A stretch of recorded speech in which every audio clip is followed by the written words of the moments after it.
You should only be able to see this pair of shoes here with me. The new mayor of New York, CJ McCollum, brand new, but it's already oxidized to this state.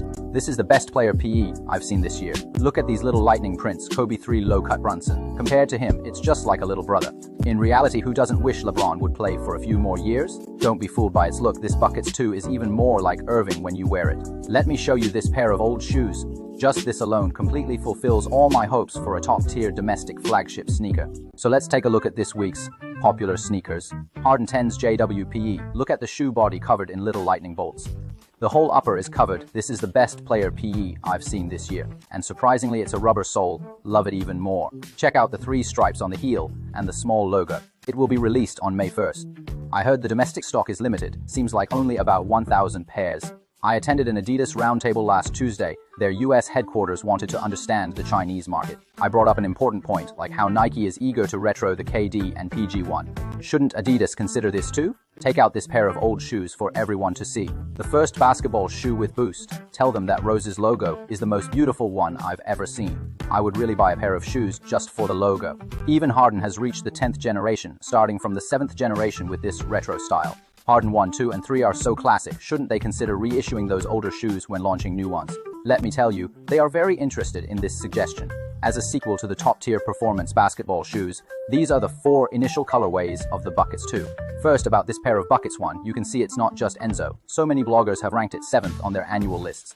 This is the box for the first generation, and this is for the second generation, with the JB horseshoe printed upside down. Before you criticize, I must tell you, he didn't hike up the price of the second generation due to the first RMB. Butler wore the pure black pair like a cowboy. This one is bright pink with a touch of blue. The first generation still clearly had that low-cut guard design, while the second generation became more like a forwards shoe. The designer recently released a set of sketches, a few of which immediately carried on the Buckets theme. I specifically asked him why he didn't do it. I think I found the reason in the shoe sole. Translated, it roughly means Butler never backs down. His heroic spirit is fearless, and can turn all kinds of hardships into strength to keep moving forward.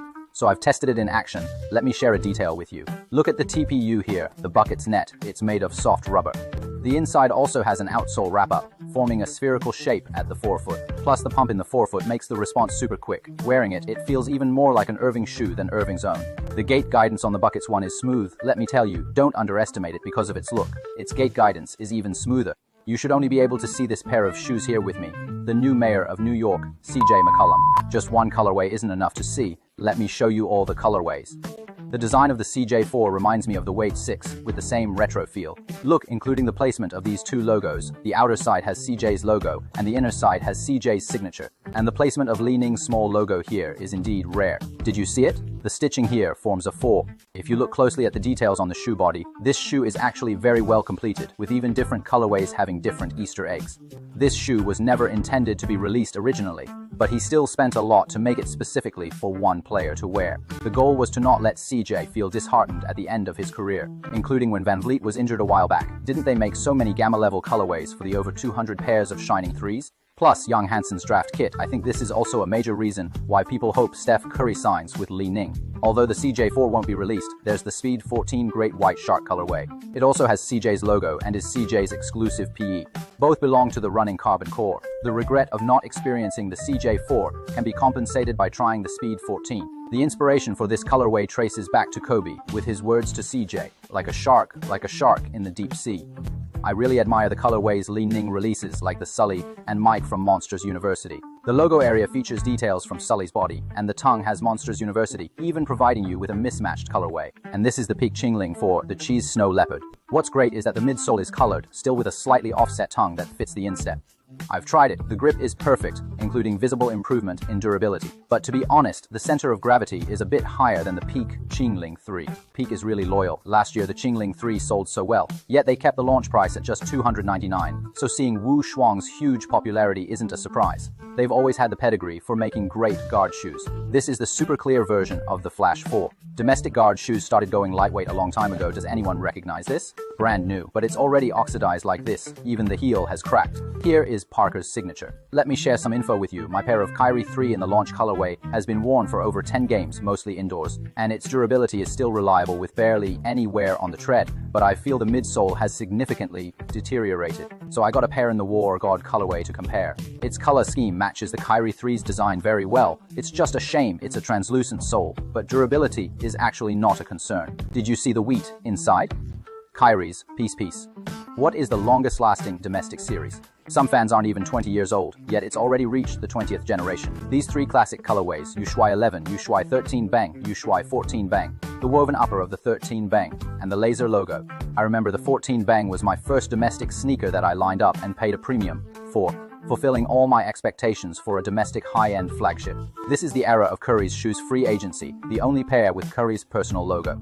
And it's made of solid black rubber, so there's no need to worry about oxidation. Doesn't the toe box really have a casual sneaker feel? Can this colorway and the renewed Thompson's KT11 silver pair form a set?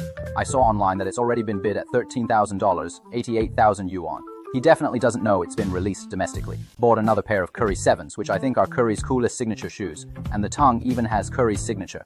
The midsole is super hard, and it hadn't used the flow outsole back then, but breaking out on outdoor courts felt amazing. The split heel design is also a classic touch. I hope that in the future, when domestic brands sign Curry, his signature shoes will be made to this standard. If there's only one player in Asia worth having a signature shoe right now, it has to be Yuhui Kawamura. This is the first generation of Yuhui Kawamura. What do you think? His signature is on the tongue here, and I'm moved by his spirit.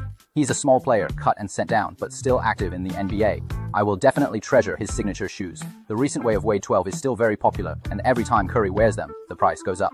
That's right, the Way of Wade 12 is unanimously considered the top one of the year by bloggers. In my opinion, buying this pair for 1,000 yuan is totally worth it. You can see in my past videos that I have so many colorways, but I kept this white-green pair. We have only one principle for performance shoes, buy the cheapest ones.